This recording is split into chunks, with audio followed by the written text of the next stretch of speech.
Assalamualaikum warahmatullahi wabarakatuh. Waalaikumsalam warahmatullahi wabarakatuh. Warahmatullahi wabarakatuh. Alhamdulillah, wa syukurillah ala nikmatillah al-azimah. Pada hari ini kita bisa bertemu untuk pertama kalinya. Sebelumnya mohon maaf karena pekan lalu terpaksa kita tunda karena saya masih sebagaimana yang sudah saya sampaikan. Alhamdulillah sekarang sudah sembuh. Uh, Mari kita awali pertemuan kita dengan santai ya. Ya santai tapi nanti insya Allah ketika teman-teman dengar tentang tugas teman-teman mungkin menjadi tidak santai. Tapi percayalah sebenarnya ini santai. Ya. Jadi kita bertemu untuk semester ini kita akan belajar bersama mata kuliah zoologi vertebrata. Berarti zoologi vertebrata berarti zoologi berarti ilmu tentang zoo berarti hewan ya. Logi logos berasal dari kata logos berarti adalah ilmu. Jadi ilmu yang mempelajari tentang hewan yang bagaimana itu hewan yang A itu identik dengan artinya adalah tidak memiliki atau tidak vertebrata berarti tidak memiliki tulang belakang. Ya. Jadi kita akan belajar tentang hewan-hewan yang tidak memiliki tulang belakang. Tentang apa saja yang dipelajari? Banyak hal seperti habitatnya, taksonominya, dan banyak hal yang lainnya. Intinya insya Allah selama satu semester ke depan kita akan sering bertemu untuk membahas tentang hewan-hewan kecil yang mungkin sebelumnya seringkali tidak kita anggap tidak penting, tapi percayalah sebenarnya mereka itu memiliki peranan yang sangat penting karena Rabbana ma khalaqta hadza batila. Mustahil bagi Allah untuk menciptakan sesuatu yang ada di dunia ini dengan ketidak ada fungsian atau ketiada gunaan ya. Jadi semuanya yang ada di dunia ini pastinya memiliki fungsi. Dan kita sebagai manusia yang merupakan khalifah fil ard sudah selayaknya berusaha sebisa mungkin untuk menjaga supaya alam ini menjadi awet sesuai dengan kemampuan kita. Tidak perlu muluk-muluk, tidak perlu saya harus menutup tambang yang membuang sampah sembarangan, membuang limbah sembarangan. Saya harus tidak perlu seperti itu, tapi seandainya nanti teman-teman bisa, alhamdulillah, maka pahalanya pun juga akan luar biasa besar. Tapi kita sekarang belajar dulu tentang hewan kecil, yang mana nanti dengan kita belajar, kita akan lebih kenal tentang mereka, yang setelah kita kenal mereka maka kita pun akan menjadi lebih sayang atau respect terhadap mereka. Maka insya Allah nanti semenjak perkuliahan ini ke depan nanti teman-teman setiap kali melihat oh ada hewan yang selama ini kita anggap biasa ternyata oh dia memiliki fungsi yang luar biasa bagi kehidupan kita. Jangankan hewan yang ukurannya bisa dilihat oleh mata telanjang kita, bahkan bakteri sekalipun, kuman sekalipun yang tidak bisa terlihat ya oleh mata kita, mereka pun juga memiliki fungsi ataupun peranan bagi kehidupan kita. Meskipun terkadang peranannya itu identik dengan kebaikan, adapun juga peranannya identik dengan keburukan. Intinya pada dasarnya mereka itu sebenarnya tidak masalah, aman-aman saja. Tapi ketika kita memang tidak siap untuk menghadapi mereka atau tidak siap untuk berkontak dengan mereka, maka bisa jadi kita menjadi mendapatkan efek yang kurang bagus. Sebagaimana mungkin teman-teman tahu, sudah sering dengar di dalam perut kita pun, dalam tubuh kita itu kalau dihitung jumlah sel kita, jadi ada sebuah literatur yang mengatakan bahwa jumlah sel yang ada di tubuh manusia, selnya kita, itu dibandingkan dengan jumlah bakteri yang ada di tubuh manusia, itu jumlahnya jauh lebih sedikit jumlah sel milik kita dibandingkan jumlah bakteri yang ada di tubuh kita. Ya meskipun akan sulit sekali untuk membuktikan temuan ini, membuktikan secara kuantitatif, tapi ada literatur yang semacam itu, yang berarti apa yang bisa kita ambil, jadi bahwa sebenarnya kita, meskipun mereka itu jumlahnya banyak di tubuh kita loh sehat. Tapi ada kalanya ketika tubuh kita sedang lemah, maka mereka pun justru akan menjadi menjadi tidak berkerabat dengan kita. Bukan karena mereka yang tidak berkerabat, tapi bisa jadi karena tubuh kita sendiri yang mungkin tidak fit. Karena apa? Ya mungkin karena kita kerjanya terlalu capek, mungkin karena kita terlalu sering lembur dan sebagainya dan sebagainya. Tapi pada dasarnya semua yang ada di sekitar kita, bahkan di tubuh kita itu memiliki fungsi, memiliki peranan sehingga tidak boleh kita mengesampingkan. Bahkan saya pernah dengar seorang ilmuwan mengatakan bahwa sebenarnya kita itu manusia, normalnya itu adalah sakit. Ya. Loh, jadi kalau kita selama ini kan meyakini bahwa normalnya manusia itu kan sehat, ya. Tapi sebenarnya kalau dilihat dari apa yang terjadi di tubuh kita, bahkan apa yang terjadi di permukaan kulit kita, setiap kali ada sinar matahari yang menyinari kulit kita, setiap kali ada asap kendaraan yang kita hirup, setiap kali ada asap rokok yang kita hirup, setiap kali ada aroma yang tidak enak yang kita hirup, atau setiap kali ada cahaya yang terlalu terang yang melihat yang mengenai mata kita. Sebenarnya hal-hal semacam itu sudah cukup untuk menyebabkan kerusakan pada tubuh kita. Hanya saja karena skalanya kecil, kita tidak terasa. Tapi fakta bahwa terjadi kerusakan itu memang terjadi. Lah, sehingga normalnya, nanti kalau kita adzan kita berhenti sejenaknya. Tapi normalnya, menurut ilmuwan ini, normalnya manusia itu adalah sakit. Ya.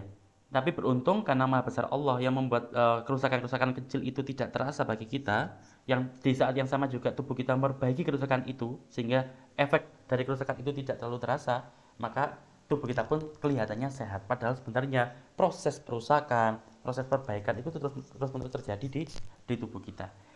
Lah itu kalau kita ngomong tentang makhluk kecil yang lebih kecil daripada makhluk yang kita lihat ada di saat ini, yang mana dia ini merupakan salah satu contoh dari hewan yang dari kategori hewan tingkat rendah atau hewan yang tidak memiliki tulang belakang. Ya, ini yang akan kita bahas selama 1 semester ke depan. Untuk agenda pertemuan kita kali ini saya bagi menjadi 4, secara kurang lebih 4, meskipun nanti penjabarannya juga mungkin bisa jadi lebih dari 4 ini, tapi secara umum kita akan membahas tentang deskripsi mata kuliah di komponen pendahuluan. Ya, mohon maaf ya, kita berhenti dulu ya karena di sini sedang ada nih.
Nggih, Pak, pripun, Pak? Masih ngajak. Ngono kato, nggih, Pak. Masih ngajar, Pak ya. Ini kelas kedua. Oh, iya, Pak, nggih. Napa online napa kula mriko? Nggih, Pak, nggih. Nggih pun, nggih. Kok kabare teman-teman. Nggih. Matur Pak ngapunten nggih. Ngono kabeh.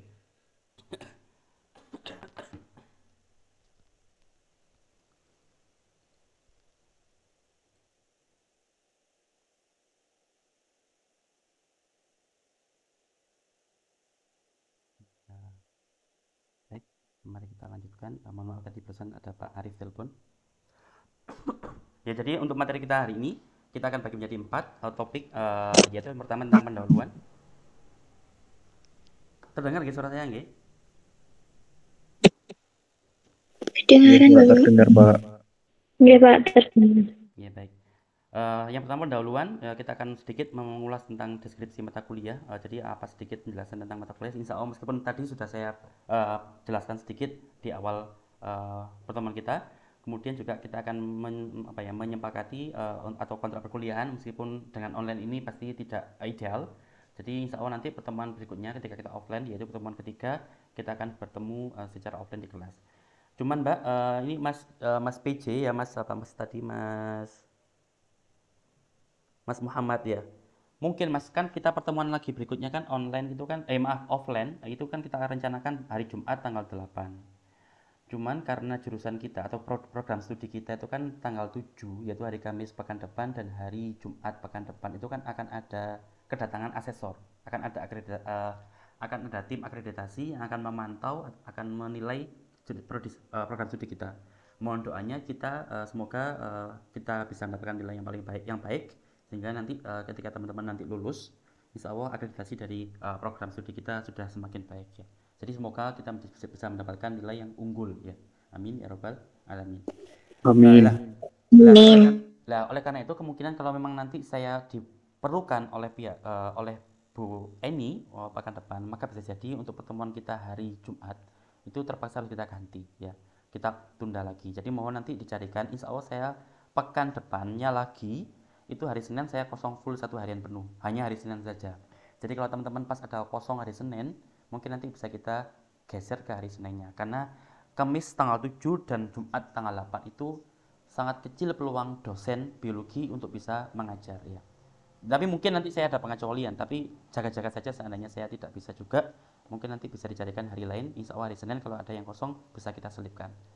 Sedangkan untuk pertemuan kedua, yang mana pertemuan kedua itu pengganti pertemuan hari ini, kan hari ini kan mengganti pertemuan pekan lalu. Pertemuan kedua nanti akan saya unggah video materinya di YouTube. Jadi insya Allah nanti sebelum hari Rabu pekan depan teman-teman sudah bisa mempelajari di YouTube-nya ya. Kemudian teman-teman nanti silakan membuat rangkuman atau resume dari YouTube itu.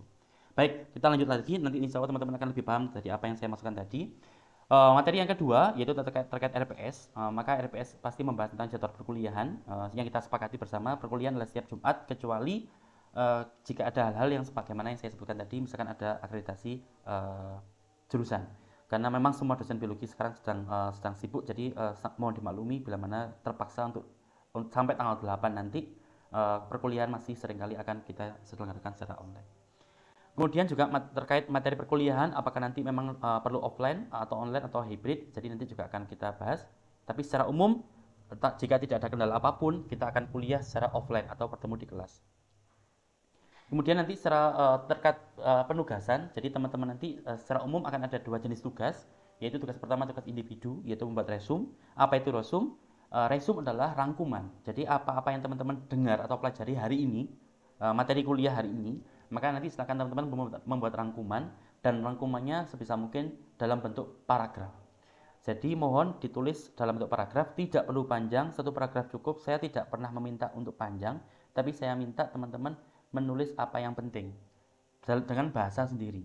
Tujuannya apa? Tujuannya supaya teman-teman terbiasa menulis dalam bentuk paragraf. Kenapa kok paragraf, Pak? Karena nanti ketika teman-teman menulis skripsi, komponen utamanya atau format utamanya adalah format paragraf. Kendati pun nanti teman-teman itu memiliki poin-poin penting, maka teman-teman harus mengubah poin-poin penting yang dalam bentuk bullet atau numbering tadi dalam bentuk paragraf ya, seperti itu. Jadi latihan untuk menulis dalam bentuk paragraf. Jadi dibuat satu paragraf, jadi kalimatnya selalu harus nyambung dari kalimat pertama, kedua, dan ketiga. Selain tugas individu itu, teman-teman nanti juga memiliki tugas kelompok, yang mana tugas kelompok ini ada tiga ya, tiga kelompok yang nanti akan kita bentuk. Kelompok pertama kelompok pertama adalah untuk kelompoknya teman-teman nanti untuk membuat makalah yang pertama dan juga untuk presentasi yang pertama. Jadi membuat makalah dan juga mempresentasikan makalahnya itu. Kemudian kelompok yang kedua itu adalah kelompok untuk membuat makalah yang kedua plus presentasi yang kedua. Dan kelompok yang terakhir, kelompok yang ketiga adalah kelompok teman-teman untuk melakukan praktikum dan juga untuk membuat laporan praktikum. Jadi per orang, nanti setiap individu, setiap mahasiswa atau mahasiswi di kelas ini nanti akan memiliki tiga kelompok yang berbeda. Kelompok pertama untuk membuat makalah, kelompok kedua makalah yang pertama dan presentasi yang pertama, kelompok kedua untuk membuat makalah yang kedua dan presentasi yang kedua, kelompok ketiga membuat makalah untuk membuat laporan praktikum dan juga mengerjakan praktikum. Mengapa kok kelompoknya berbeda-beda? Tujuannya adalah supaya untuk menghindari bila mana ada kelompok yang berkumpul malas-malas semua misalkan. Insya Allah nggak ada yang malas ya, tapi seandainya ada, maka dengan kita ajak sampai tiga kelompok yang berbeda, maka teman-teman akan menjadi berpengalaman untuk bekerja dengan sifat-sifat yang berbeda. Karena nanti di kehidupan yang nyata nanti ketika teman-teman lulus nanti bekerja, maka bisa jadi teman-teman nanti akan bekerja dengan yang bukan sahabatnya teman-teman. Bisa jadi akan bekerja dengan orang asing, dengan orang yang mungkin tidak teman-teman sukai cara bekerjanya, tapi mau nggak mau kita bekerja. Itulah hidup di kenyataan nanti. Oleh karena itu, kenapa di perkuliahan ini pun juga saya kondisikan seperti itu. Jadi mari kita biasakan untuk bekerja dengan siapapun dengan maksimal. Jadi ada tugas kelompok 3, ada tugas individu 1, resume, tapi resume nanti juga ada banyak. Pokoknya perkuliahan dengan saya itu pasti banyak tugasnya. Mengapa kok seperti itu? Ya karena memang itulah kuliah yang selama ini saya alami ya. Selama saya kuliah, ketika saya kuliah di Malang, di Brawijaya, kemudian kuliah di UM Malang, kemudian kuliah di Tokyo, kemudian sempat mencicipi pekerja di Jerman selama 3 tahun, itu semuanya adalah sistemnya seperti itu. Jadi kita memang bekerja untuk belajar. Jadi mari kita niati kita bekerja untuk belajar. Jadi learning by doing. Belajar dengan mengerjakan sesuatu. Karena insya Allah daya hafalnya itu akan lebih kuat di otak kita. Kemudian juga nanti akan kita bahas tentang bagaimana penilaiannya. Meskipun secara umum nanti teman-teman bisa baca sendiri untuk rubrik penilaiannya sangat detail, teman-teman bisa lihat. Nanti file ini akan saya bagikan dalam bentuk PDF ya, insya Allah besok ya, dalam bentuk PDF. Tapi untuk perkuliahan berikutnya, materi kuliah saya tidak akan saya bagikan dalam bentuk PDF. Tapi akan saya bagikan dalam bentuk video YouTube. Jadi silakan teman-teman nanti melihat di YouTube-nya. Ya tujuannya apa? Kenapa saya taruh di YouTube? Karena saya ingin tahu apakah materi saya itu dibaca. Ya, kalau ketika saya memberikan format PDF, saya tidak tahu apakah teman-teman membaca atau tidak ya.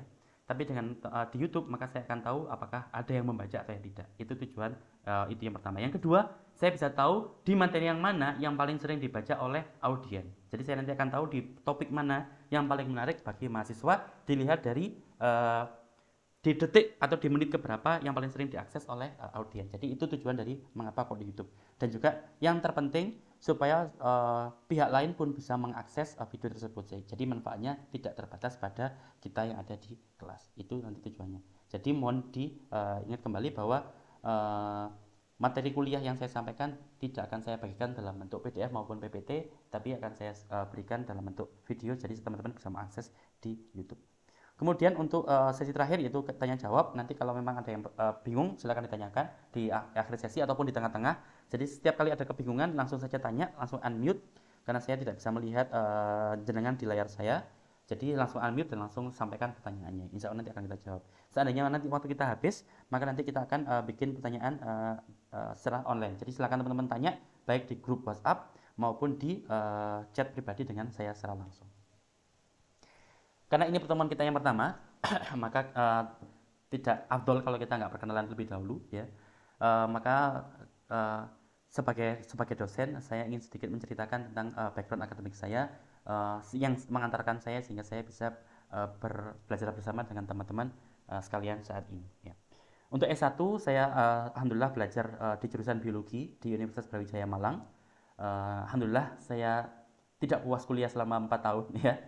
ini kurang bagus, jangan dicontoh ya. Insya Allah teman-teman usahakan lulus 4 tahun atau kalau bisa 3,5 tahun ya. Karena saya mungkin dulu terlalu nyaman di kampus ya, ini alasan saja. Saya kuliah S1 selama 5 tahun setengah ya.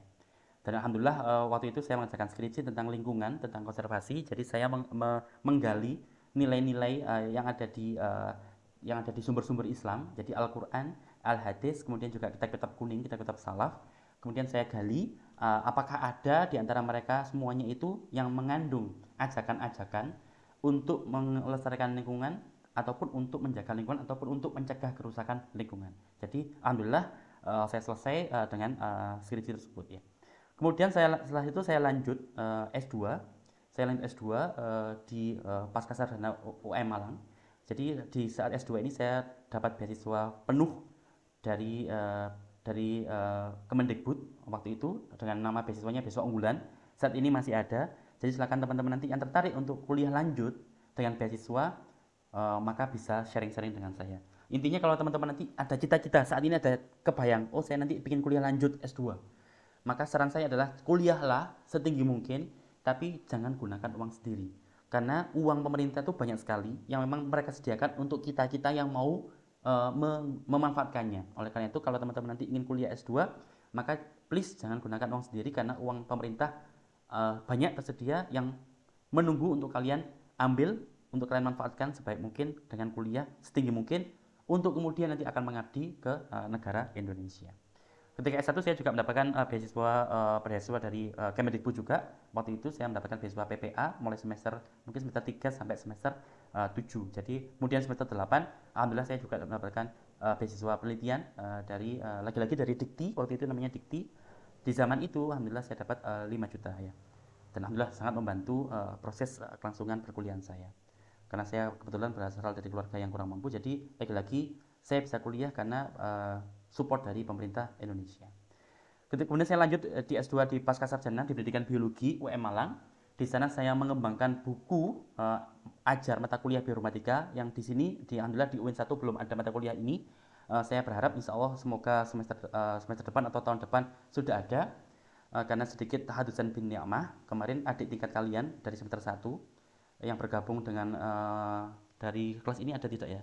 Kelas ini tidak ada. Di kelas A Mbak Ines Dwi Jayanti, kemudian satu kelompok juga dengan Mas Irhas dari kelas B, kemudian gabung dengan Mbak Ratna Wilisia dari kelas semester 5. Itu alhamdulillah kemarin sudah mensubmit hasil riset mereka dengan bioinformatika dan insya Allah akan sudah diterima, tinggal sekarang mempersiapkan full papernya.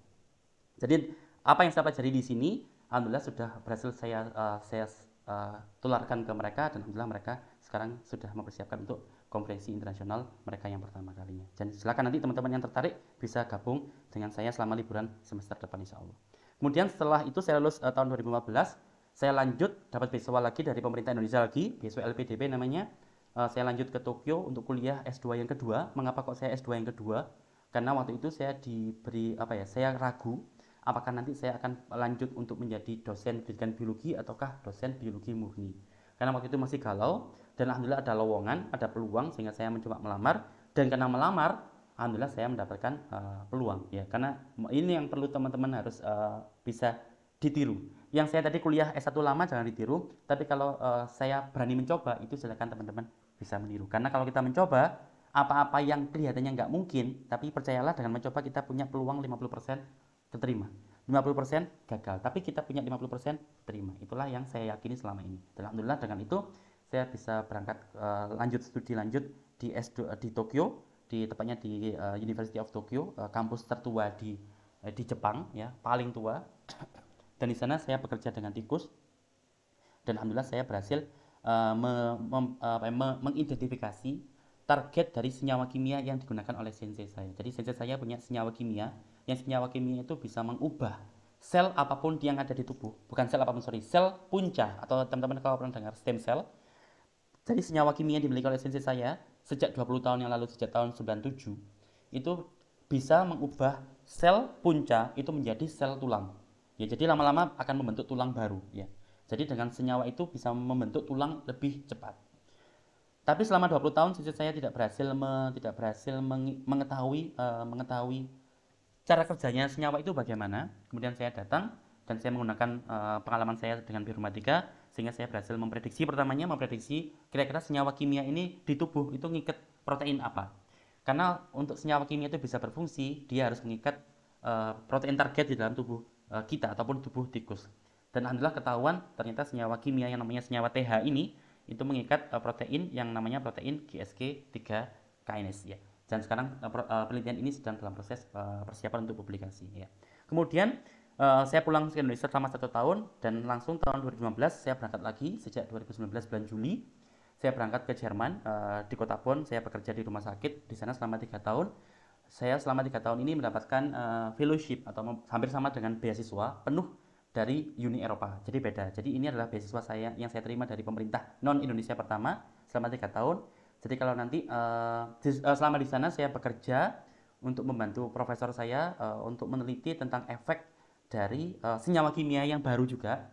Profesor saya punya rekan, punya kolaborator yang ada di Swiss. Yang profesor ini yang di Swiss ini membuat senyawa kimia baru yang saya diminta untuk menguji seberapa efektif senyawa baru ini untuk menyembuhkan tikus yang menderita kanker pankreas ya. Jadi kalau tadi di Tokyo saya belajar tentang tulang, biologi tulang, kalau sekarang di Jerman saya belajar tentang kanker pankreas dan sejauh mana senyawa kimia yang dibuat tadi itu bisa menyembuhkan tikus tadi dari kanker pankreas ya. Jadi alhamdulillah juga efeknya bagus dan juga sedang proses untuk publikasi. Jadi mohon doa restunya. Jadi kalau teman-teman ingin diskusi tentang beasiswa, teman-teman ingin diskusi tentang tulang, teman-teman ingin diskusi tentang kanker pankreas ya, jadi insya Allah teman-teman bisa diskusi dengan saya. Kapanpun teman-teman ingin diskusi silakan langsung mengirim pesan WhatsApp ke saya, insya Allah pasti saya balas. Hanya saja mungkin balasnya agak lama karena saya menunggu waktu yang agak luang untuk bisa membalas pesan dari rekan-rekan sekalian. Tapi intinya saya yakin, saya jamin saya akan membalas pesan rekan-rekan sekalian. Jadi jangan sungkan untuk mengirim pesan ke saya secara langsung. Saya sangat welcome untuk siapapun untuk bertanya ya. Baik, itu adalah background akademik saya dan karena itu mengapa saya di saat ini semester ini diberi tanggung jawab untuk zoologi avertebrata karena pengalaman saya pernah belajar tentang tulang. Jadi saya sedikit banyak punya pengalaman bagaimana hewan yang memiliki tulang sejati dan bagaimana hewan yang tidak memiliki tulang yang sejati. Jadi seperti itu. Dan semester ini kita akan membahas tentang hewan yang tidak memiliki tulang belakang. Selain itu saya juga memiliki background non akademik yang insya Allah berkaitan dengan perkuliahan kita. Jadi mungkin selama perkuliahan kita selama 1 semester nanti sedikit banyak saya akan menyisipkan beberapa pemahaman saya tentang agama Islam yang berkaitan dengan mata kuliah ini, yang berkaitan dengan hewan-hewan yang selama ini kita anggap tidak penting, selama ini kita anggap tidak berharga, tapi sebenarnya kalau kita tinjau dari perspektif agama Islam, mereka memiliki fungsi atau peranan yang sangat luar biasa. Karena lagi-lagi Rabbana ma khalaqta hadza batila, Allah mustahil untuk menciptakan sesuatu apapun di dunia ini tanpa tujuan yang bermakna ya, seperti itu. Jadi alhamdulillah saya mulai SMP sampai SMA selama 5 tahun, hampir 6 tahun saya pondok pesantren di Kota Malang, di Pondok Salafiyah Miftahul Huda. Jadi mungkin teman-teman kalau ada yang dari Malang mungkin tahu pondok ini. Jadi selama mulai SMP sampai SMA kelas 1 sampai SMA kelas 4 kelas 2 akhir saya mondok di sana. Kemudian saya lanjut lulus S1 saya lanjut ke Darul Lughah wa Dakwah. Ya, mungkin teman-teman yang dari Pasuruan tahu pondok ini. Jadi ini pondok bahasa Arab. Karena waktu itu saya sebenarnya ingin lanjut studi ke Yaman ya. Sebenarnya waktu itu saya sudah ingin pindah jurusan, pindah haluan dari yang awalnya biologi ke Yaman, tapi masya Allah Allah berkehendak lain karena suatu hal saya tidak bisa berangkat sehingga karena saya nggak jadi berangkat dan alhamdulillah di saat yang sama saya diterima S2 tadi di UM Malang. Jadi memang Allah pasti memiliki rencana yang indah ya. Kita inginnya apa, tapi Allah menyiapkan rencana yang bisa jadi waktu itu kita anggap tidak bagus, tapi saat ini saya mensyukuri bahwa jalan itu memang jalan yang saya syukuri saat ini, sehingga saat ini saya menjadi dosen atau rekan belajar bagi rekan-rekan sekalian. Kemudian saya selama 1 tahun di sana, kemudian saya mendalami Al-Quran selama 3 bulan di pondok Tilawatul Quran Darut Thayyibah Malang. Jadi beliau ini pondok ini didirikan oleh salah satu murid daripada Abuya Maliki. Mungkin teman-teman yang pernah dengar, salah satu ulama besar di Arab sana ya. Jadi dari Sayyid Abuya Muhammad bin Al-Maliki almarhum. Jadi saya belajar selama 3 bulan di sana untuk mendalami Al-Quran bin Nadhar sama tahfidz Al-Quran juz 30. Dan sampai saat detik ini saya mengabdi di Yayasan Nurul Hidayah. Jadi selain saya mengajar di Malang, maaf di Tulungagung UIN 1, di hari lain saya mengajar juga di Pasuruan di ITSNU Pasuruan.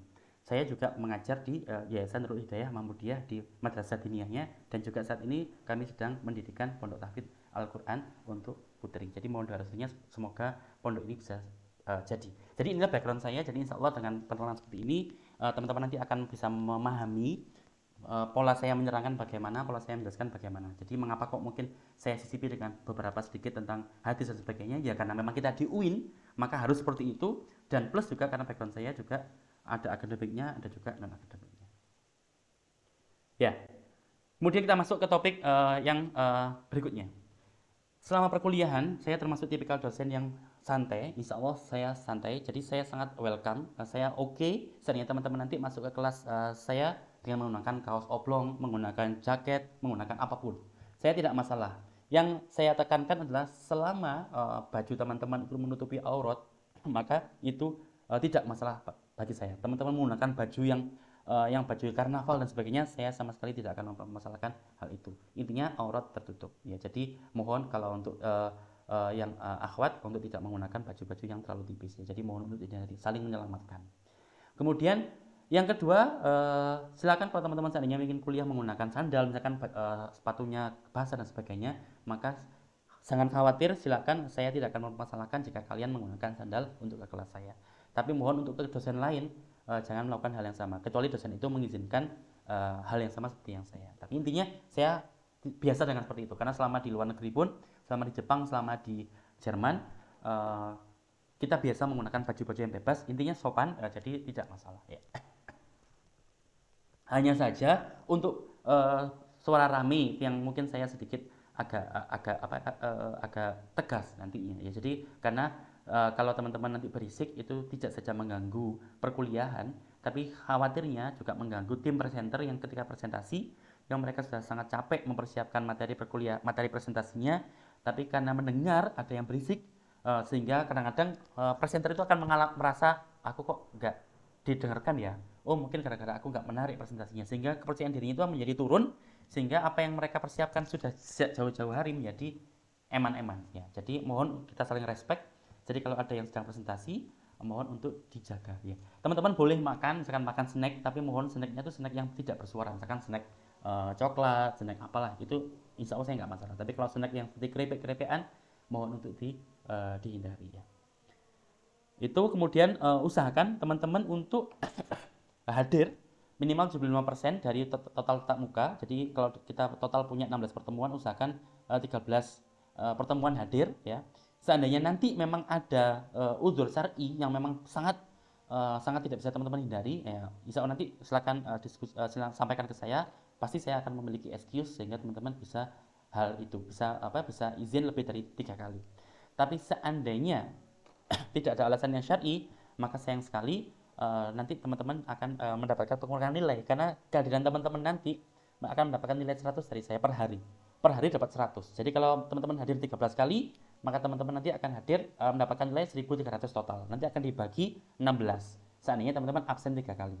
Tapi kalau teman-teman absennya tidak masuk karena izin atau sakit, maka teman-teman nanti akan jumlah pembaginya itu akan mengikuti jumlah yang tidak izin saja. Misalkan teman-teman izin 3 hari, maka teman-teman nanti akan nilainya akan dibagi menjadi 13 karena 13 min 3 ya, seperti itu. Jadi seperti itu nanti akan saya jelaskan. Kemudian tidak ada ujian UTS sama UAS susulan ya. Lagi-lagi kecuali kalau ada izin yang syar'i ya, ada udzur yang syar'i. Tapi sebisa mungkin tidak sampai ada pengulangan.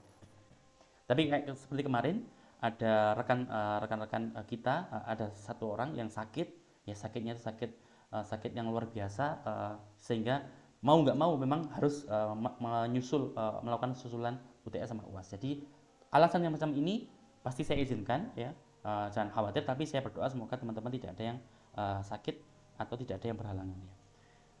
Ada jatah bolos 3 kali tapi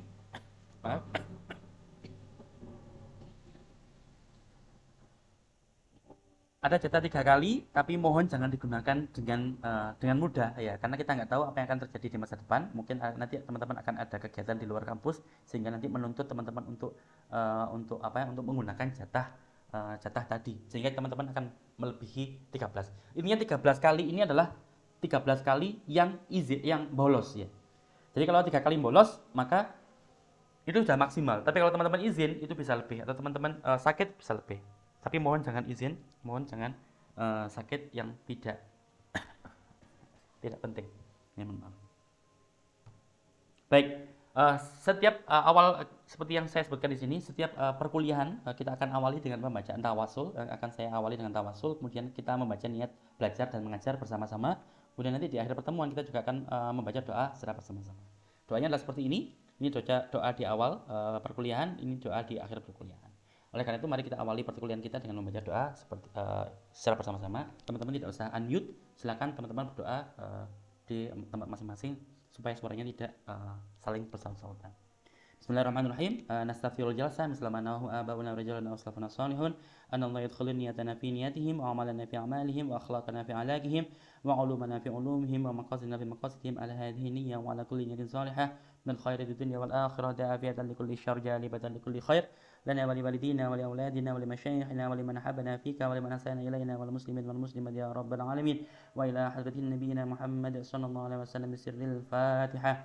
أعوذ بالله من الشيطان الرجيم بسم الله الرحمن الرحيم الحمد لله رب العالمين الرحمن الرحيم مالك يوم الدين إياك نعبد وإياك نستعين اهدنا الصراط المستقيم صراط الذين أنعمت عليهم غير المغضوب عليهم ولا الضالين رب اغفر لي ولوالدي وللمؤمنين آمين. بسم الله الرحمن الرحيم نويت التعلم وتعليما وتذكر وتذكيرا والنفع والانتفاء والإفادة والاستفادة والحث على التمسك بكتاب الله وسنة رسوله والدعاء إلى الهدى والدلالة على الخير ابتغاء وجه الله ومرضاته وقربه وثوابه سبحانك لا علم لنا إلا ما علمتنا إنك أنت العليم الحكيم رب اشرح لي صدري ويسر لي أمري واحلل عقدة من لساني يفقهوا قولي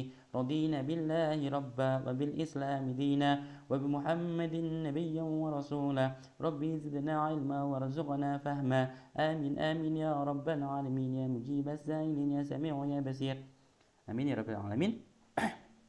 Jadi langsung ke materi inti. Sebagaimana yang teman-teman tahu sekalian bahwa perkuliahan ini adalah mata kuliahnya adalah namanya zoologi avertebrata. Berarti kita akan mempelajari tentang hewan-hewan yang dianggap hewan tingkat rendah. Mengapa kok dianggap tingkat rendah? Karena cenderung ukurannya kecil-kecil dan struktur tubuhnya belum disupport oleh tulang belakang. Oleh karena itu disebut sebagai avertebrata. Kita mata kuliah ini adalah 2 SKS, berarti 2 kali 50 menit di masa normal ya, total 100 menit ya. Tapi di bulan Ramadan nanti durasi ini akan menjadi lebih pendek ya. Saya lupa berapa durasinya, kalau nggak salah 40 menit ya. Nanti insya Allah teman-teman yang lebih tahu.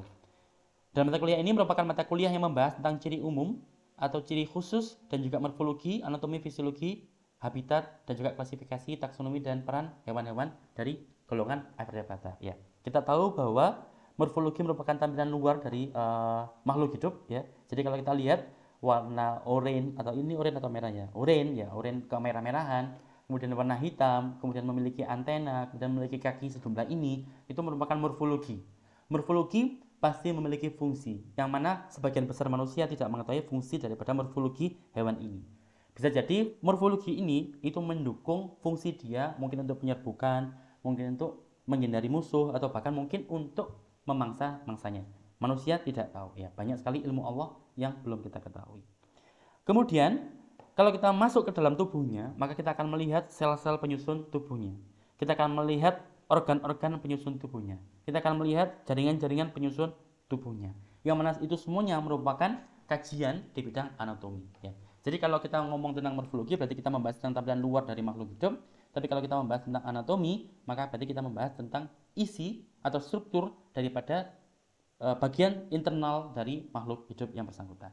Kemudian bagaimana bagian internal dan eksternal itu meregulasi proses tubuh sehingga hewan ini bisa hidup, itu nanti kita bahas di topik bagian fisiologinya ya. Insya Allah nanti semester tahun depan, semester 5 teman-teman nanti akan belajar fisiologi hewan, maka teman-teman akan mempelajari jelas lebih detail tentang bagaimana hewan itu bisa hidup, bagaimana mereka menjalankan kehidupannya selama dalam sehari-hari, dengan meskipun tubuh mereka itu sederhana, kecil, toh mereka masih bisa hidup, berarti fungsi tubuh mereka berfungsi secara maksimal. Seperti itu ya. Kemudian secara garis besar materi kita akan membahas tentang protozoa ya. Jadi materi pertama kita tentang protozoa, kemudian porifera selanjutnya, kemudian colelenterata, Stenophora ya, kemudian Platyhelminthes, Aschelminthes, Nematelminthes, Annelida, moluska, hewan yang lunak, Echinodermata, hewan yang berduri, kemudian Arthropoda, hewan yang berbuku-buku, termasuk serangga ada di golongan ini. Sama teman-teman sudah pernah dengar ketika semester sebelumnya maupun ketika masa-masa SMA. Jadi inilah yang akan kita bahas selama satu semester ke depan tentang zoologi vertebrata.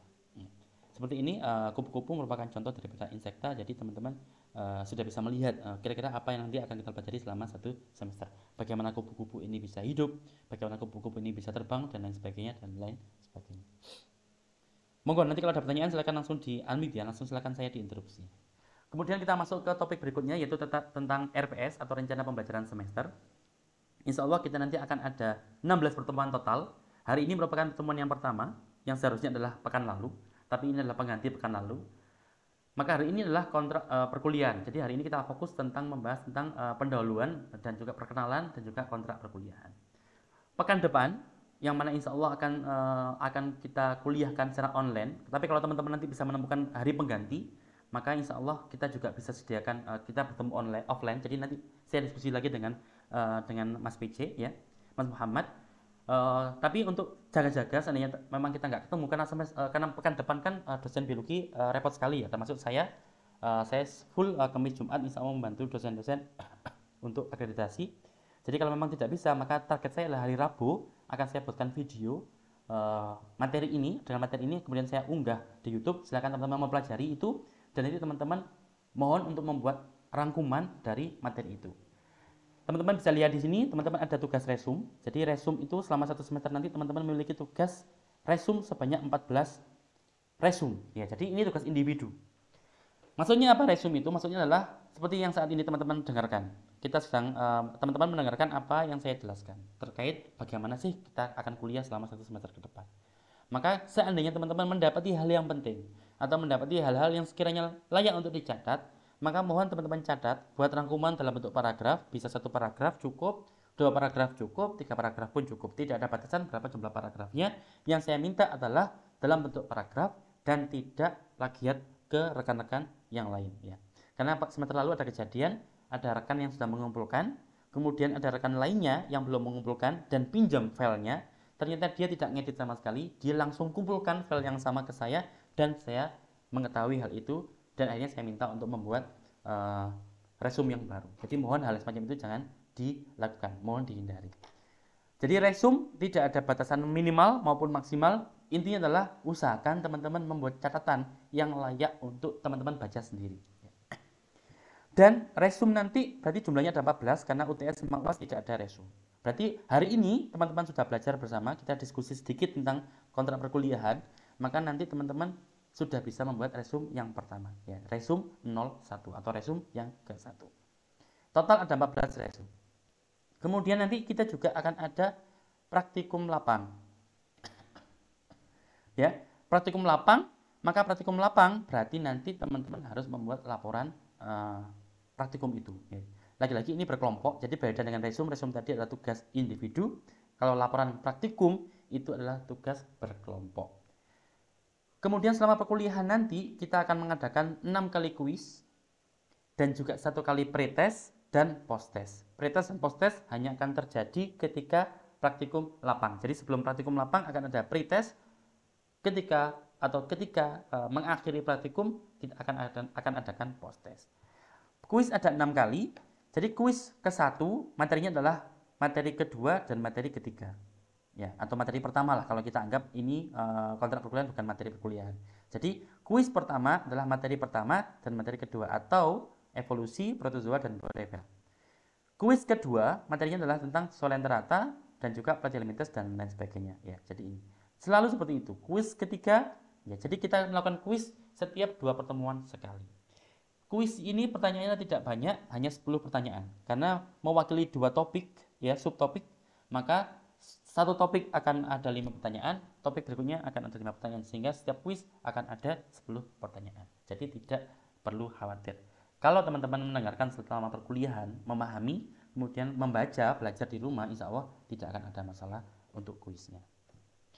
Kemudian nanti teman-teman juga akan saya bagi. Jadi nanti di sini akan kita bagi menjadi 8 kelompok. Ya. Jadi akan ada 8 kelompok praktikum yang nanti kita akan lihat di hari H. Apakah nanti kelompok ini akan kita gabung menjadi 4 kelompok. Tapi saat ini kita akan bagi menjadi 8 kelompok. Kemudian juga nanti akan ada kelompok presenter. Jadi kelompok membuat makalah pertama dan presentasi yang pertama. Ya. Sebagai contoh, ya.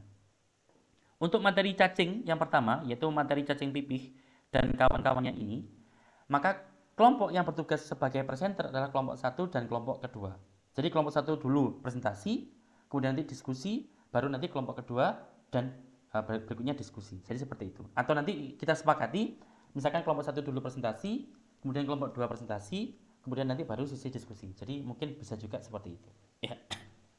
Kemudian di saat yang sama, ketika kelompok 1 presentasi, maka kelompok 7 itu bertugas sebagai pembanding. Pembanding itu tugasnya apa? Pembanding itu bertugas pertama untuk mengoreksi makalah yang ditulis oleh kelompok ke-1.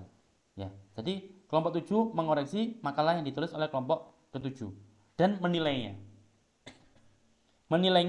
Dan juga memberikan saran dan kritik terkait makalah itu tadi untuk diberikan ke kelompok presenter. Jadi kita menerapkan sistem namanya peer review. Yaitu apa itu peer review? Peer review berarti adalah sistem teman setingkat atau teman sejawat atau teman sederajat. Seperti teman-teman ini kan di satu kelas, satu angkatan, di semester 3 semuanya, itu kan teman sejawat. Teman yang dianggap keilmuannya itu setara. Teman yang dianggap pengalamannya pun setara. Sehingga kalau satu teman menilai teman yang lainnya itu dianggap penilaian yang relatif adil, ya. Karena dia tahu kondisi yang lumrah untuk anak-anak semester 3, maka dia pun bisa menilai dengan adil.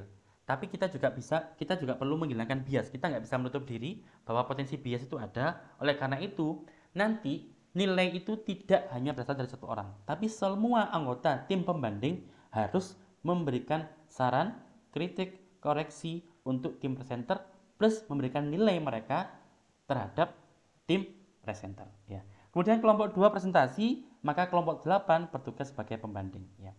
Selain itu, kelompok pembanding juga bertugas untuk memberikan pertanyaan. Wajib tanya ke tim presenter. Jadi nggak hanya ngoreksi, nggak hanya memberi saran, tapi harus juga bertanya selama proses diskusi berlangsung. Ya. Kemudian kelompok 5 dan kelompok 6 bertugas untuk menjadi notulen. Notulis. Notulis itu apa? Notulis merupakan petugas yang menulis apa-apa yang terjadi atau apa-apa yang penting yang dimunculkan selama proses perkuliahan ataupun presentasi berlangsung. Ya. Beda kalau kelompok 1 dan 2. Ya, kelompok 1 dan 2 ini, maka karena nggak ada jadwal presentasi mahasiswa di sini, maka dia hanya fokus mencatat apa-apa yang saya sampaikan ataupun apa-apa yang ditanyakan oleh mahasiswa dan apa-apa jawaban yang saya berikan atas pertanyaan yang tadi. Ya, jadi saya bagi adil, kelompok 1 tidak ada presentasi, kelompok 2 menjadi notulis tidak ada presentasi, kelompok 5 tidak ada presentasi, kelompok 7 juga sama. Jadi bebannya insya Allah saya bagi rata semuanya, bebannya insya Allah sama. Juga teman-teman bisa lihat di sini tidak ada warna yang sama yang berdiri berjejer. Ya. Jadi ini menandakan bahwa tidak ada kelompok yang mendapatkan tugas ganda di setiap harinya. Insya Allah tugasnya kita bagi rata. Untuk apa seperti ini? Untuk menghindari ngelamun. Ya. Jadi biasanya kan kalau ada teman presentasi yang duduk di belakang ngelamun atau identik atau cenderung main HP atau yang lain sebagainya. Jadi inilah mengapa konsep ini saya terapkan. Untuk apa? Untuk membuat semua fokus terhadap presentasi dan sekaligus menunjukkan rasa respect kita kepada tim presenter yang notabene merupakan rekan kita sendiri. Materi berikutnya adalah moluska, arthropoda kedua, animals with eophores, kemudian echinodermata, chordata dan juga protikumpapan. Insya Allah ini merupakan desain perkuliahan yang akan kita lakukan selama 1 semester. By normal, by default, kita kuliah setiap hari Jumat. Materi hari ini akan saya bagikan dalam bentuk PDF, insya Allah besok. Ya. Tapi untuk materi berikutnya akan saya berikan dalam bentuk video YouTube. Ya, jadi teman-teman nanti silakan pelajari di YouTube ya. Jadi tidak lagi saya berikan dalam bentuk PDF. Ya, tujuannya apa? Kayak saya lupa apakah sudah saya sampaikan di kelas ini. Tapi dengan YouTube saya punya banyak keuntungan. Keuntungan pertama adalah saya bisa tahu apakah materi yang saya siapkan itu dibaca atau tidak. Ya. Sehingga saya bisa mengukur apakah yang saya siapkan itu bermanfaat apa tidak. Yang kedua, saya bisa tahu dari serangkaian materi yang saya siapkan untuk perkuliahan di menit keberapa itu yang paling banyak diakses orang atau yang paling banyak diakses audien. Hal itu menandakan bahwa topik itu merupakan topik yang menarik yang mungkin di masa depan akan saya gunakan sebagai topik penelitian dan seterusnya. Banyak hal. Selain itu juga semoga juga dengan kita upload ke YouTube, maka yang membaca atau yang melihat itu tidak saja hanya dari kelas kita. Jadi kelas lain pun juga bisa belajar dari YouTube tersebut sehingga menjadi amal jariah atau ilmu yang bermanfaat bagi saya maupun guru-guru saya maupun juga rekan-rekan sekalian yang mungkin nanti akan sharing link dan lain sebagainya ya.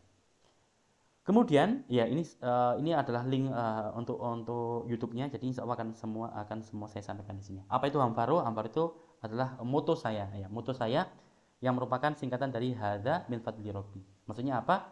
Maksudnya adalah apa-apa yang pernah saya pelajari di masa lalu dari guru-guru saya, maka sudah selayaknya kita bagikan kepada jenengan sekalian.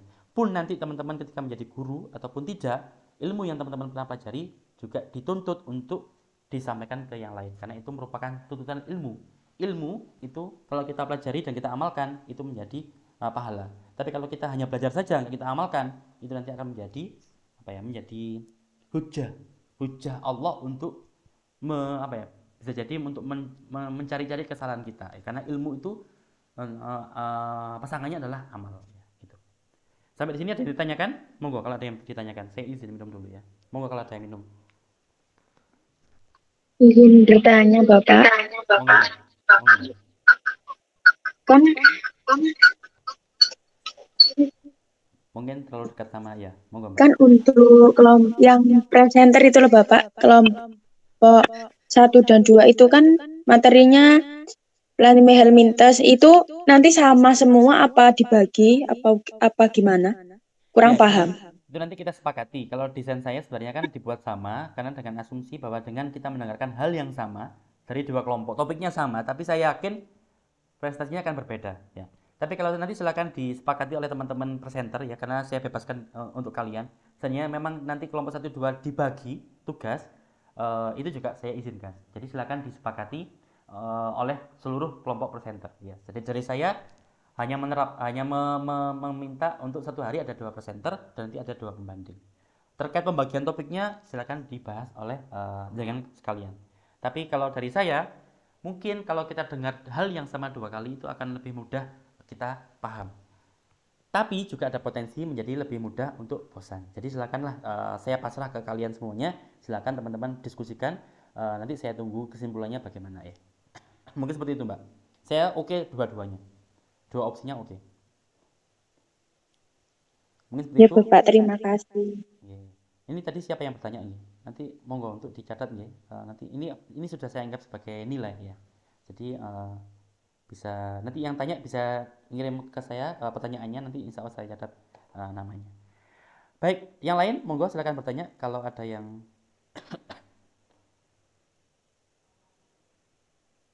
aman, tidak ada ya. Baik, lanjut ya. Ini akan saya percepat ya karena saya ditunggu sama Bu Aslinda sama Pak Arif di kampus untuk rapat berikutnya. Insya Allah nanti teman-teman bisa pelajari secara detail dengan filenya. Kemudian lagi-lagi ini merupakan contoh serangga yang termasuk vertebrata yang juga akan kita pelajari di semester ini. Maka untuk semester ini komponen apa saja sih yang akan masuk di penilaian kita ya.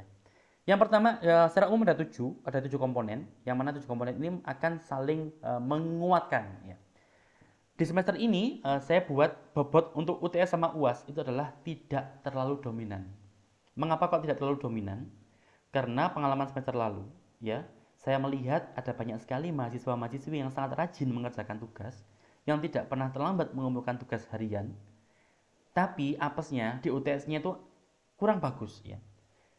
Kurang bagusnya itu masih anggaplah nilainya itu 70-80. Tapi karena nilai bobot UTS-nya itu sangat tinggi, sehingga nilai itu membuat nilainya itu anjloknya itu lumayan ya. Sehingga bagi saya pelajari, saya evaluasi UTS sama UAS bobotnya terlalu tinggi itu tidak bagus ya, tidak adil ya. Sehingga supaya adil, supaya kita semuanya menghormati atau respect terhadap tugas harian resum tadi, maka bobot resum saya tingkatkan menjadi 15% ya. Kehadiran itu 10%. Bagaimana saya menilai kehadiran? Maka kalau teman-teman hadir satu hari, hadir saja, itu sudah otomatis dapat nilai 100 dari saya. Nilai 100, kemudian pertemuan kedua hadir 200, ketiga hadir 300, sampai pertemuan ke-16 hadir, maka teman-teman otomatis dapat nilai total 1600 karena 16 kali pertemuan, dan nanti kita bagi rata-ratanya adalah 16 kali karena 16 pertemuan, berarti nilai rata-ratanya adalah 100, dan nanti nilai ini akan kita kalikan bobotnya. Kalikan 0,1, 0,10. Dan itu nanti akan kita tambahkan dengan nilai-nilai lainnya, sehingga nanti akan kita dapatkan nilai 100 di akhir. Kalau teman-teman dapat nilai 100 semuanya. Itulah cara penilaiannya. Nanti silakan teman-teman bisa koreksi kalau ada yang salah. Mungkin nanti ada kesalahan di sini, nanti mohon disampaikan ke saya, dan itu pun juga nanti akan saya beri reward, karena itu merupakan tanda bahwa teman-teman antusias dengan konsep perkuliahan mata kuliah ini ya. Kemudian keaktifan, yaitu keaktifan teman-teman ketika presentasi maupun ketika membuat makalah, ya itu juga akan kita nilai. Loh Pak, bagaimana Pak proses pembuatan makalah kok dinilai? Iya, nanti anggota kelompok itu saling menilai anggota kelompok yang lain. Ya, lagi-lagi kita terapkan sistem peer review, bukan sistem mata-mata, bukan. Memang seperti mata-mata. Ini saya pelajari ketika saya dulu di pondok pesantren, ya. Jadi di pondok pesantren saya ketika di Dalwa dulu itu ada sistem jasus ya, ada sistem intelijen. Yang mana intelijen ini tujuannya adalah untuk mengamati apakah ada santri yang ngomong tidak menggunakan bahasa Arab ya. Kalau ada yang ngomong tidak bahasa Arab itu kita sindir-sindir dulu. Kita ingatkan supaya dia ngomong bahasa Arab. Kalau setelah diingatkan secara halus dia tidak ngomong bahasa Arab, tetap ngomong bahasa Indonesia, maka baru kita catat ya. Jadi hal itu ternyata bisa membuat di pondok saya itu hampir semuanya terbiasa ngomong bahasa Arab. Awalnya memang takut karena hukuman, tapi lama-lama menjadi terbiasa, dan terbiasanya adalah untuk kebaikan. Maka saya harapkan juga di sini juga sama.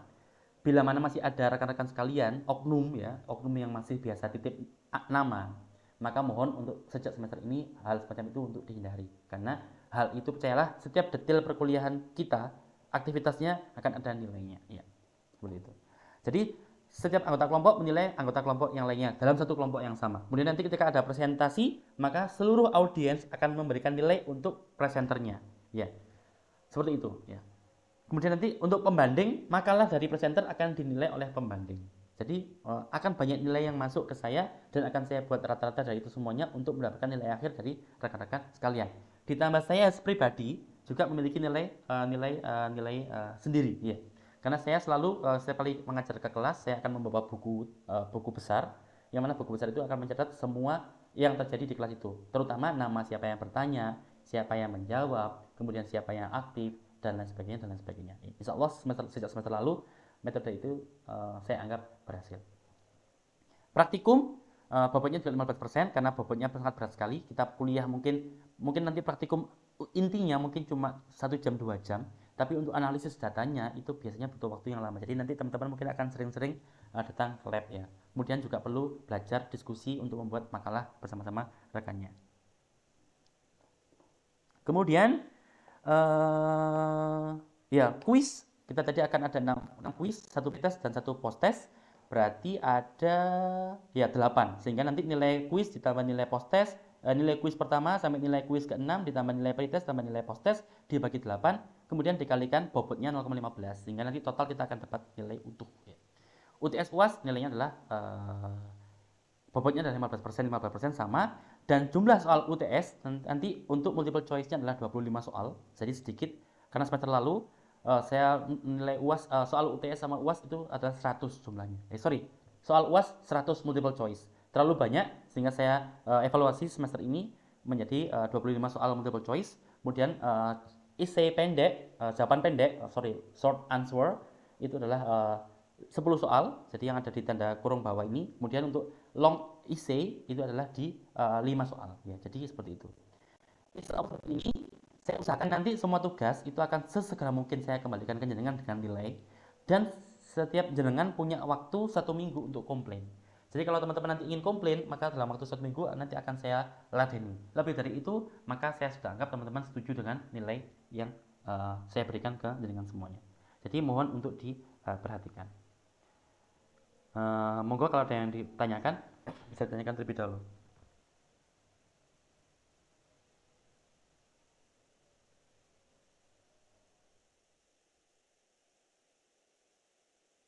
Ya. Permisi, Pak.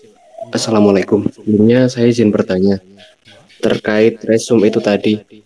Itu tadi setelah diresum itu bagaimana untuk penilaiannya? Itu dikumpulkan atau bagaimana? Kumpulkan. Ya, jadi semua tugasnya ya Mas, terima kasih Mas atas pertanyaannya, bagus sekali. Ya, untuk resume nanti dikumpulkan ke saya. Jadi resume itu nilainya dari saya sendiri. Ya, jadi resume adalah saya yang mengoreksi ya. Jadi tidak ada penilaian dari teman-teman sekalian, jadi hanya dari saya. Dan resume nanti dikumpulkan dengan cara mengunggah lewat link Google Form yang akan saya berikan di setiap akhir pertemuan. Jadi insya Allah pekan depan akan saya berikan link pertama ya, atau nanti mungkin dari Rabu akan saya berikan link. Jadi silakan teman-teman mengunggah ke sana.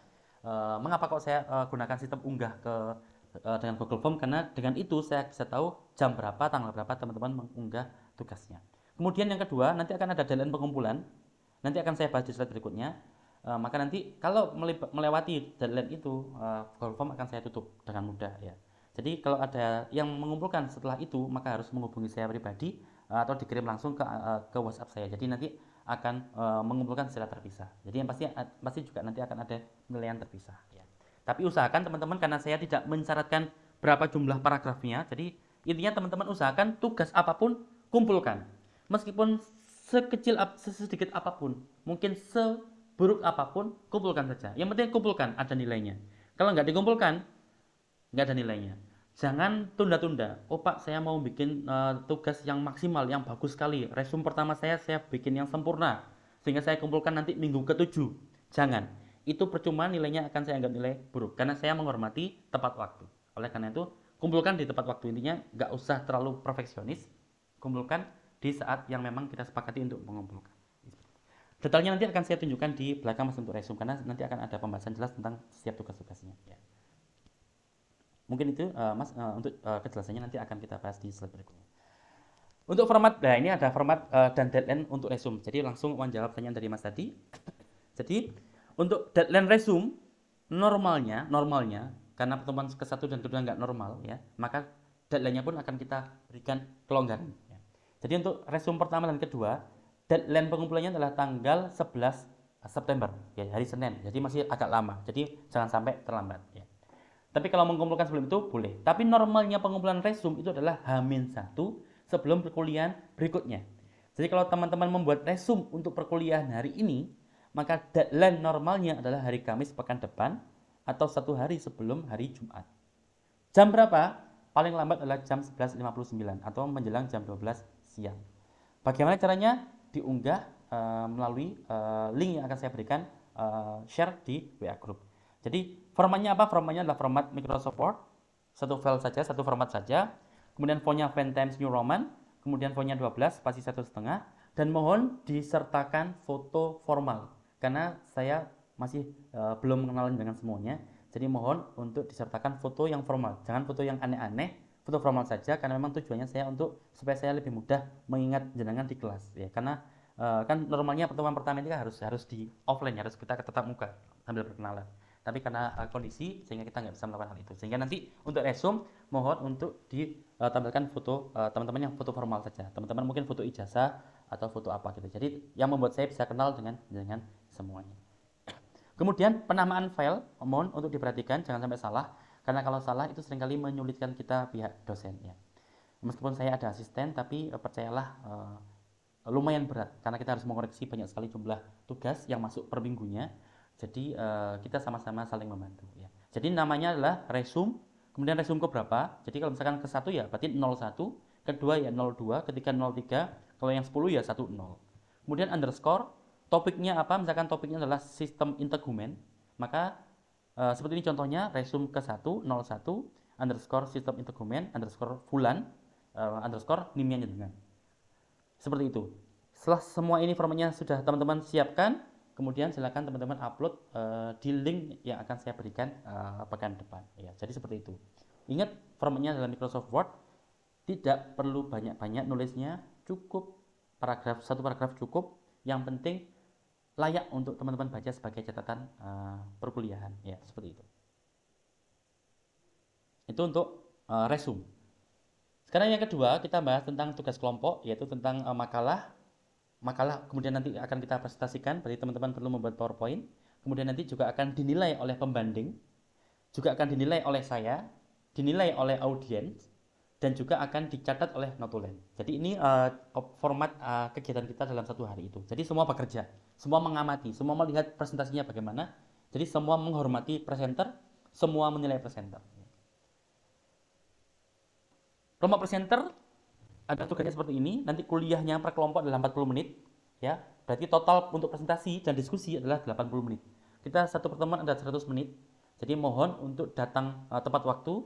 Kemudian nanti yang bertugas untuk menyalakan LCD mohon hadir tepat waktu, karena saya pengalaman semester lalu yang membawa HP Xiaomi, karena saya nggak punya HP Xiaomi ya. Jadi saya nggak bisa menyalakan proyektor atau LCD yang ada di kelas. Jadi mohon nanti tim atau mahasiswa atau mahasiswi yang memiliki HP Xiaomi ya, yang bisa menyalakan proyektornya bisa hadir lebih awal, karena itu membantu kelangsungan presentasi. Kemudian presentasinya selama 15 menit maksimal, pertanyaannya 25 menit. Tapi ini fleksibel ya, kan totalnya kan 40 menit ya. Jadi seandainya teman-teman nanti presentasinya sangat singkat, maka nanti diskusinya harus panjang.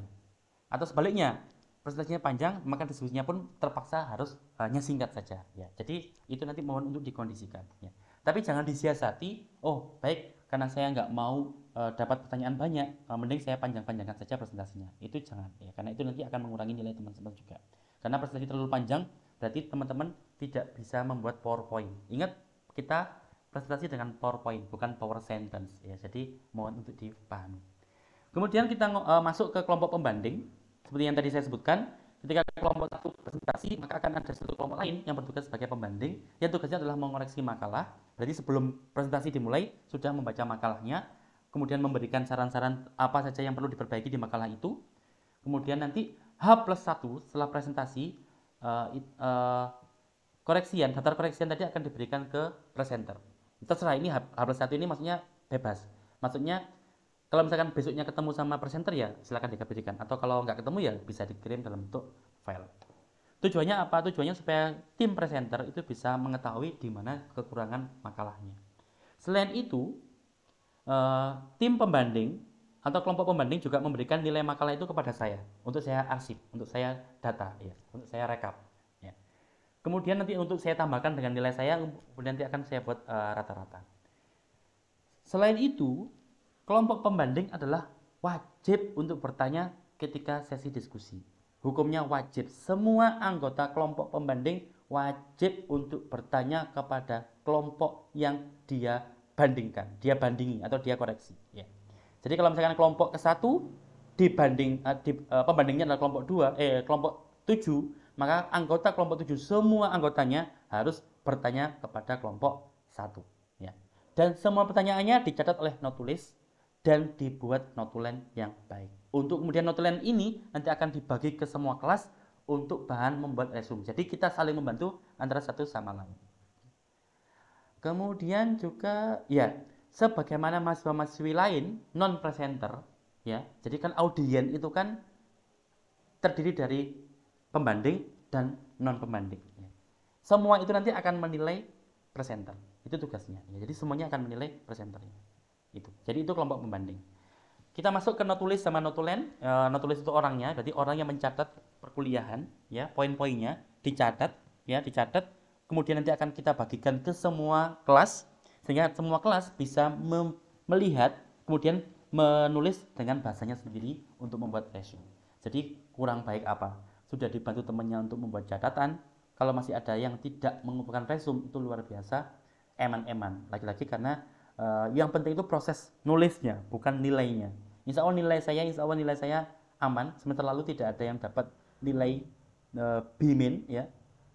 Atau mungkin ada satu yang fatal sekali, tapi kebanyakan pasti B+ ke atas ya. Saya termasuk yang murah nilai, tapi saya tidak saya hanya mengingatkan bahwa nilai itu bukan yang utama di perkuliahan ini. Prosesnya lah yang jauh lebih berharga daripada nilai yang kebanyakan dari kita inginkan ya. Jadi seringkali kita salah target ya. Notulen petugasnya, notulen produknya atau hasil tulisannya. Notulen akan dibagikan ke kelas dan teman-teman membuat resume dari notulennya. Ya. Jadi teman-teman ketika kuliah itu bisa fokus mendengarkan. Ya. Jadi yang mencatat adalah para notulis. Kemudian ini tugas notulis ya, membuat notulen selama perkuliahan ya, baik ketika presentasi maupun ketika tidak ada presentasi. Kemudian membagikan notulen tersebut kepada audien lewat WA group paling lambat H+1 setelah presentasi. Sedangkan audien lain yang tidak bertugas sebagai presenter, ya berarti terdiri dari pembanding, notulis, dan juga selain pembanding dan selain notulis. Jadi intinya semua audien yang melihat presentasi itu wajib memberikan nilai atas performance atau penampilan tim presenter dan disubmit lewat Google Form. Ya, jadi nanti setiap peserta, setiap anggota presenter itu harus diberi nilai masing-masing ya. Nggak usah malu. Yang nanti saran saya kalau ketika presentasi itu teman-teman duduknya terpisah ya. Jadi biar teman-teman bisa memberikan nilai dengan leluasa ya, tanpa takut dilirik sama teman sebelahnya. Nah ini yang terakhir ya, yang deadline makalahnya agak panjang ya. Deadline makalah, maka makalah pertama ini yang deadline-nya agak singkat, agak pendek, yang mungkin teman-teman harus segera mungkin mengerjakan. Makalah yang pertama deadline-nya adalah Selasa 19 September. Berarti ya kurang lebih 18 hari lagi. Sekitar 2 minggu lebih sedikit atau 3 minggu kurang sedikit ya. Selasa 19 September atau mungkin kalau teman-teman nanti minta keringanan, butuh keringanan, silakan bisa paling lambat Rabu 20 September di jam yang sama, jam 11.59 siang. Format file ini tidak akan saya kurangi kalau memang tidak ubah. Kesepakatan. Kalau intinya kalau kita sepakati hari Rabu, ya kita sepakati bersama, berarti deadline-nya adalah hari Rabu. Nanti saya tunggu dari PJ-nya, ya. PJ mata kuliah Mas Muhammad mungkin. Kemudian format filenya adalah Microsoft Word, sama. Nama filenya adalah semacam ini, kelompok, ini mohon maaf saya salah, ini kelompok, kemudian spasi kelompok berapa yang sedang presentasi, yang membuat makalah, sorry. Kemudian underscore topik RPS-nya apa. Misalkan kelompok 1 tugasnya membuat makalah tentang sistem interdokumen seperti ini ya. Jadi kemudian ya diupload lewat link yang akan saya berikan nanti di akhir perkuliahan. Bukan nanti, sorry, pekan depan. Kemudian untuk makalah yang kedua atau untuk presentasi kedua, deadline-nya adalah untuk hari Selasa 31 Oktober. Jadi masih lama, tapi jangan mentang-mentang lama ngerjakannya nanti saja. Waktu sangat cepat. Jadi mohon untuk dikerjakan saat teman-teman punya waktu luang. Selain itu formatnya sama, hanya saja ini untuk makalah presentasi yang kedua. Insya Allah di sini nanti bisa teman-teman baca pelan-pelan. Kalau ada yang kurang paham nanti bisa ditanyakan di grup atau di WhatsApp saya. Kemudian format dan deadline untuk pembuatan laporan praktikum. Ini formatnya sangat panjang, teman-teman bisa lihat nanti. Ini intinya formatnya itu ada 5 bab. Jadi bab 1 pendahuluan, bab 2 landasan teori, bab 3 metodologi praktikum, bab 4 hasil dan pembahasan, bab 5 adalah penutup, dan seterusnya. Jadi nanti itu tugas kelompok yang ketiga. Nah sekarang kita masuk ke poin inti. Kita bagi kelompoknya, kita bagi secara random supaya adil. Maka sekarang kita bagi kelompok untuk kelompok pertama, yaitu kelompok untuk makalah dan presentasi yang pertama ya. Jadi di sini saya sudah mempersiapkan list nama jenengan. Maaf.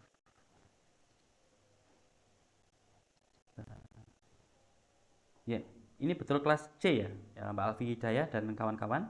Ini saya copy. Kemudian kita pakai bantuan web server. Kita gunakan di sini. Kita bagi menjadi 8 kelompok. Kemudian nanti nama pertama adalah nama ketua kelompok otomatis. Maka kita akan oh maaf, ini formatnya ada yang salah. Ini ternyata nggak bisa kita copy langsung dari Excel. Bentar. Monggo sambil nunggu bisa ditanyakan.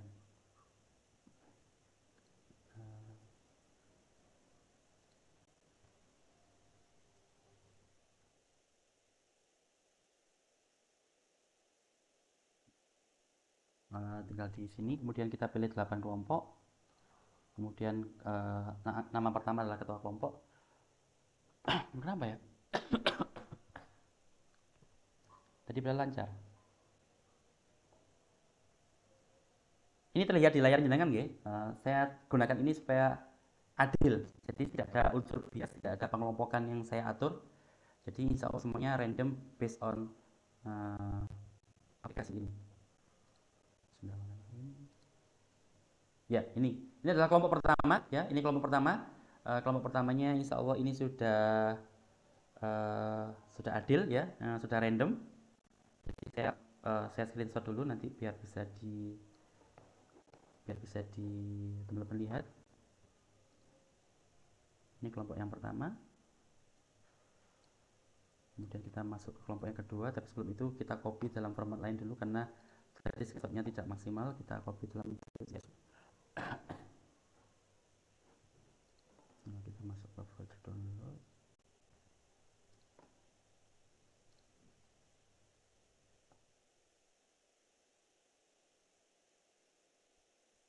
Ya.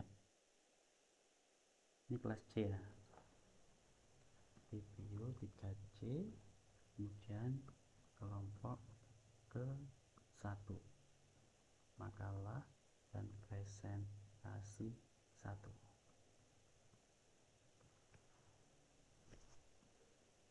Kemudian sekarang kita akan bagi kelompok untuk yang kedua. Jadi insya Allah adil ya, tidak ada bias. Jadi kita lagi minta. Jadi nama yang di atas otomatis menjadi ketua kelompok. Kemudian kita bagi random lagi, kita ajak lagi. Maka ini adalah kelompok yang kedua. Berarti untuk kelompok makalah yang kedua. Saya copy dulu, saya simpan dulu. Kemudian saya untuk aplikasi kedua, kelompok yang kedua. Untuk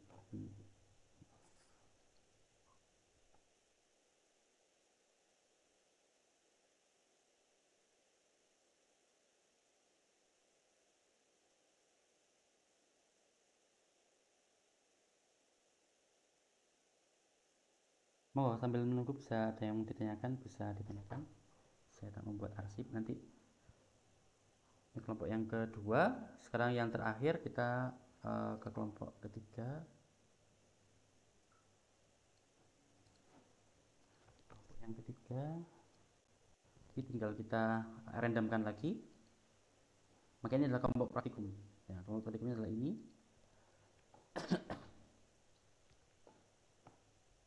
Kelompok praktikum.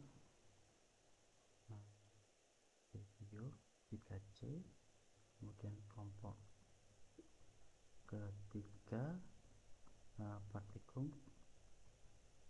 dan laporan praktikum. Sudah. Lantas, jadi 3 kelompok sudah selesai semua. Jadi teman-teman sudah memiliki 3 kelompok sekarang. Jadi silakan untuk persiapan makalah pertama karena deadline-nya sudah sebentar lagi, maka mohon untuk bisa segera dikerjakan ya. Untuk PowerPoint-nya teman-teman tidak perlu buru-buru. Teman-teman nanti pengumpulannya adalah H-3 menjelang praktikum, menjelang presentasi. Tapi untuk makalah harus dikumpulkan secara serentak tanggal 19 September nanti ya. Seperti itu. Ini merupakan kelompok yang kita nanti insya Allah akan saya buatkan nama yang lengkap di sini. Sudah saya siapkan kolomnya. Kemudian kita masuk ke tahapan berikutnya, yaitu rubrik nilai. Ini nggak akan saya jelaskan secara gamblang. Intinya ini adalah rubrik penilaian. Jadi saya akan nilai resume berdasarkan ini ya. Insya Allah saya sudah pengalaman menggunakan rubrik ini. Jadi insya Allah saya bisa menilai resume teman-teman berdasarkan peraturan seperti ini ya. Kemudian untuk keaktifan selama presentasi, poin-poin ini nanti bisa teman-teman pelajari ya. Kemudian rubrik keaktifan di makalah, di pembuatan makalahnya, maka adalah seperti ini ya. Termasuk jadi keaktifan menulis makalah dan juga makalah itu sendiri nanti akan ada di sininya. Untuk praktikum sudah saya buatkan juga keaktifan selama praktikum dan juga pembuatan laporan praktikum. Bisa teman-teman baca nanti sendiri. Kemudian untuk referensi utama, silakan teman-teman membaca buku-buku ini. Jadi ini adalah yang saya rekomendasikan. seandainya teman-teman nanti menemukan sumber lain yang relevan dan menurut teman-teman adalah lebih bagus, maka saya persilakan, karena itu saya anggap sebagai sumber lain yang relevan ya. Jadi mungkin seperti itu perkuliahan kita hari ini, kurang lebihnya saya mohon maaf. Jadi monggo, kita masih punya waktu cukup, monggo kalau ada pertanyaan sebelum kita akhiri bisa ditanyakan ya. Saya mau diizinin untuk minum juga.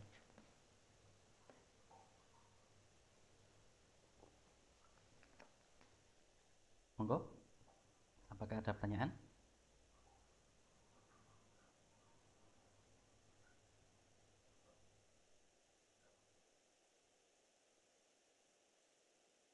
Baik, kalau tidak ada, mari kita akhiri pertemuan kita hari ini dengan membaca doa yang insya Allah akan kita baca setiap kali kita menutup majelis kita.